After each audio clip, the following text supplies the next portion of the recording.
As the party delves deeper into the cavern's heart, the sense of minerals grows sharp, and the stone beneath their feet pulses faintly with tremors. Without warning, the rocky ground bulges and splits open, and a grotesque creature erupts from the stone itself. Its triple arms flailing and its jagged maw snapping hungrily.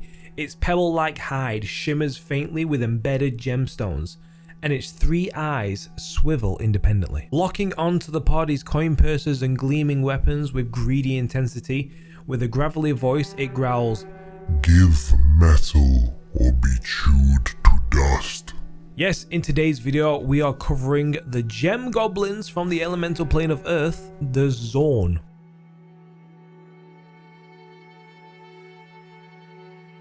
Hello and welcome to Dungeon Deep Dive, where we talk about all things D&D monsters, from monsters and their lore to their publication history, where they originated, and how you could use them in your D&D games. In today's video we venture into the Underdark and dabble into the elemental plane of Earth with these magpies of D&D for shinies, the Xorn. If you and your party ever do encounter a Xorn, they will notice that their bodies are oddly symmetrical, with 3 identical legs and 3 identical arms, with a gaping maw at the top of the body that's surrounded by the creature's arms, with 3 equally spaced eyes around the body. The Xorn's body itself is wide and covered in pebbly rock-like skin that helps it blend into its rocky surroundings, and at the end of each of its legs and arms sits 3 sharp bird-like talons. I would imagine this would be to help break away gems in the earth or to defend itself when needed. And when it comes to the size of a Xorn, they can range from anywhere from tiny 3 feet tall to as tall as 8 feet, and can weigh up to 9,000 pounds, which is equivalent to about 4.5 tons. That's a heavy boy.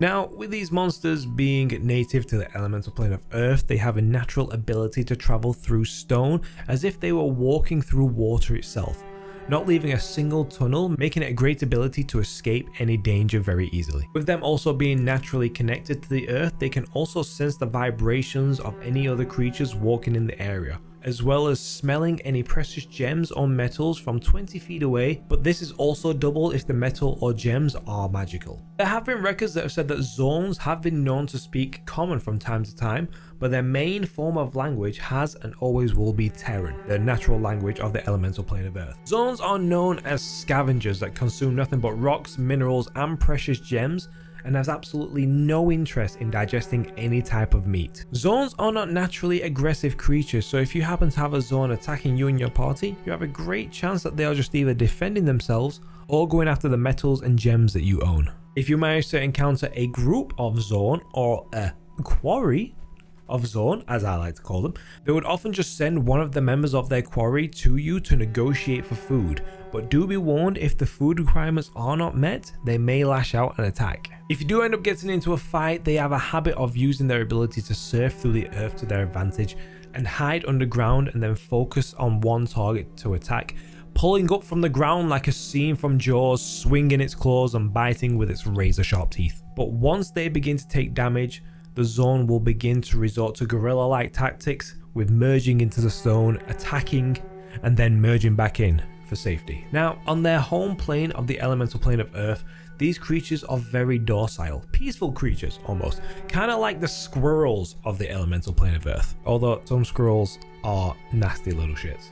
Trust me, I've seen some nasty squirrels in my time. They can be very aggressive. There is a relative to the Xorn that is very similar called the Zarian, which are practically the same except they are slightly smaller than the regular Xorn, and they have more of a metallic skin and prioritize metals, especially enchanted metals, for their diet. While I've been researching these monsters, I've had one question that's been constantly on my mind, and that is, what would happen if a Xorn really wanted, say, like a paladin's plate armor? Would it try and just swallow the paladin whole, digest the metals, then regurgitate the paladin? Or would it just like poop out the paladin as soon as the metals are gone, like the scene from Ace Ventura's when he's trying to get out of the rhino? I don't know. Let me know what you guys think in the comments down below. Alright, so we've gone over the basic info on the Xorn. Now let's have a look at their publication history through the entirety of D&D. Xorns made their first appearance in the very first 1977 Monster Manual, with what I will say is some of the best art in the entire D&D. I mean, just look at it. It looks like a walking chimney. Okay, I love it. In first edition, it says they come to the material plane seeking precious metals like coppers and silvers, and will be willing to take any metals you possess by force. It says that they are immune to all fire and cold based spells, which makes sense with them being like a walking chomping rock. Whereas spells like Lightning Bolt do either half or no damage depending on their saving throw. The book says that if a combat is going against the Xorn, it will stop fighting, adjust its molecular structure, and pass through the nearest stone. This sounds to me like they just melt into the ground instead of moving through it like the later editions. I do just want to make a close mention as well that the close relative to the Xorn, the Xorn, does appear in the 1983 Monster Manual 2, which are slightly weaker than the regular Xorn, but are a nice little extra just to spice up your game a little bit. Now moving on to 2nd edition, Xorns appear in the 1989 Monstrous Compendium Volume 2.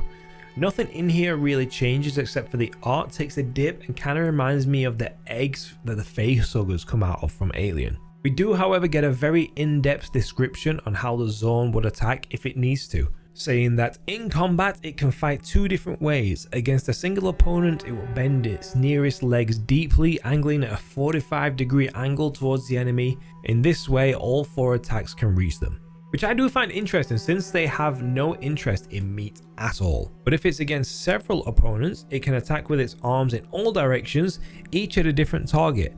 One of these targets suffers a second attack as the Xorn angles its body down to try and take a bite out of them. We do learn that in the plane of Earth, they are considered similar to the prime material plane's herbivores and tend to travel in small clans, eating and gathering gems and materials for food. We do also get some info that they are often hunted by Dio, which are the genies of the plane of Earth, for sport, and sometimes even are used as slaves for the Dio to gather materials and gems for them. Now, moving on to 3rd edition, we get the Xorn in the 2000 or 2003 Monster Manual, where it says, this bizarre creature has a wide body made of pebbly stone-like material. It has a large, powerful mouth at the top of its head, and with 3 long arms tipped with sharp talons, symmetrically positioned around it. Between the arms are huge, stone-lidded eyes that can see in all directions. At the base of its 3 thick, short legs, each directly beneath one eye. That reminded me of a scene from David Attenborough doing Planet Earth. We don't get any Xarians in this edition or any future editions, I believe, but we do get minor Xorns that are slightly smaller than regular Xorns, and the Elder Xorn, which is around 8 feet tall and weighs close to 5 tons. But I'll be doing stat blocks on a couple of these 2 variants when we get to the stats later in the video. They do get a new ability in 3rd edition called All Around Vision, where it gets an additional +4 to its ratio bonus on spot and search checks, and has the ability to be immune to being flanked. Now in 4th edition we get nothing until the 2009 Monster Manual 2 is released. In this book we get some great art of the monster, giving it the menacing horror feel that I think it deserves. We also get a variant on the standard Xorn called the Diamond Hide Xorn, where it says, in the deep recesses of elemental chaos and in the stony realm across the plains, Diamond Hide Xorns glide through the earth in search of the rarest materials. The armored skin of the Diamond Hide Xorn glitters with the remnants of the minerals it has digested. In this edition we get the information about the Xorn that their appetite for rare gemstones makes them open for bargaining with other creatures, but have known to engage in diplomacy while using that time to set up ambushes. They also now, instead of scavenging across the plain for food, they now bargain their services in exchange for precious metals and gems, which would make them great potential NPCs for like a blacksmith or some other people that are in similar trades. And finally we have the 5th edition Xorns, which made their appearance in the 5th edition Monster Manual. In this edition they unfortunately are the weakest version out of the entirety of D&D. Saying that though, the art in this book does give them a very dangerous and evil look, but they are described as beggars and thieves and say, a Xorn isn't evil. It pleads or bargains in the hope of convincing owners to give up their treasures, offering up information it has learned from its travels in exchange. Something I do find quite funny is that this book, at the end of the text, it says that a Xorn whose requests are ignored might resort to threats and bullying. If starved or angered, it may resort to force. And I just imagine like the requests are not being met and the Xorn just starts calling you names like a bully from high school or something like that. Alright, so now we've gone over the editions of the Xorn it is in. Let's go over the stat blocks for the basic Xorn as well as the variants I've created for 5e. The Xorn is a medium elemental with an AC of 19 and 73 hit points, and it has a speed of 20 feet and a burrow speed of 20 feet. It has a damage resistance to piercing and slashing from non-magical attacks not made from adamantine weapons, and has a challenge rating of 5, putting it in the same category as a bullet, which we've done a video on before, and the roper. It has an ability called Earth Glide, where the Xorn can burrow through non-magical, unworked earth and stone. While doing so, the Xorn doesn't disturb the material it has moved through. It also gets an ability called Stone Camouflage, where the Xorn has advantage on stealth checks made to hide in rocky terrain. And it also has a treasure sense ability, where it can pinpoint by scent the location of precious metals and stones, such as coins and gems, from within 60 feet. So don't think you're hiding your treasure, because this thing will find it. Now for the actions, it doesn't get anything crazy, but it does deal a ton of damage, I feel. It has a multi-attack where it can make 3 claw attacks and 1 bite attack. And for the bite attack, it has a +6 to hit with a 5-foot reach, but deals 3d6 plus 3 piercing damage. And for the claws, it again has a +6 to hit and deals 1d6 plus 3 piercing damage. So if all those attacks hit, that is a total of 4d6 plus 3, 8, 9, 12, plus 12 to the damage. That's not a damage to scoff at. So that's basically it for the standard Xorn. So let's go over the variant Xorns that I've made for 5e that you guys can implement into your game. Instead of doing the minor Xorn, like I said before, I decided to go for the Diamond Hide Xorn because I feel like this one could be more interesting to do for a 5e game. I haven't changed much, but I've given it a little more HP and immunity to a poison and a poison condition. I've also added a ability called Diamond Hide Carapace, where the Xorn's body is encrusted with jagged mineral plates, where if a creature within 5 feet of the Xorn hits it with a melee attack, the attacker gets blasted with 1d8 slashing damage from the jagged crystals, but if the creature is hit by a ranged or spell attack, this ability doesn't activate. And for the claw and bite attacks, I've added to the bite attack that if the target is made of metal or stone, it takes an additional 1d10 piercing damage. And for the claws, I've upped the damage from 1d6 to 3d6. And now moving on to our final variant, we have the Xorn Elder. It has a 20 AC and is classed as a large elemental with 168 hit points, and I've upped its movement speed and burrow speed to 30 feet. For its immunities, I've added a damage immunity to cold, fire, lightning and poison, as well as an immunity to being blinded, deafened and poisoned. I've upped the range of the tremor sense to 120 feet instead of the base 60 and gave it an ability called Multi-Arm, where the Elder Xorn can make 1 additional claw attack for each arm attack that hits, and the claw attacks can be made against different targets. So if your DM's rolling really well, they can just keep going until they make a bad roll. Make sure you check those dice before your DM starts rolling, make sure there's no fakes in there, you know what I mean? For its actions, I just increased the damage of the claw and bite attack, but also added an attack called Gemstorm, where the Elder Xorn regurgitates a barrage of razor-sharp gem shards in a 30-feet cone, and each creature in the area must make a DC 17 dexterity saving throw or take 10d8 slashing damage on a failed save, or half on a success. It's basically a gemstone fire breath.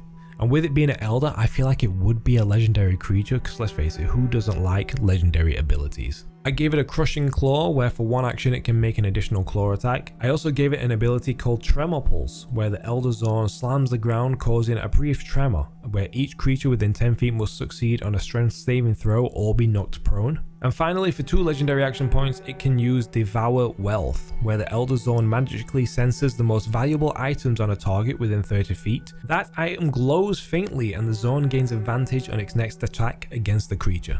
After looking into these monsters, I feel like they need some real loving in D&D games, and I kind of feel bad for them, so I might have to introduce them into my game someday. You could have it where they are actually an NPC Xorn, where they could maybe be a merchant that exchanged goods for precious metals and gemstones. Or they could be a mine that has been taken over by a crazed group of Xorn, who for some reason, upon investigating, it seems the Xorn has been infected by some strange material found in the Underdark. But that is all I have for you guys on the Xorn today. Thank you all for watching. I hope you found this video helpful, and if there's anything I've missed, I would love to hear about it in the comments below. What monster would you want me to cover next? Let me know in the comments and I will add that comment to the end of the next video. If you enjoyed the video, be sure to drop a like and a cheeky sub if you haven't already. It helps a lot more than you realize. Thank you all again for watching, and I will see you all in the next one.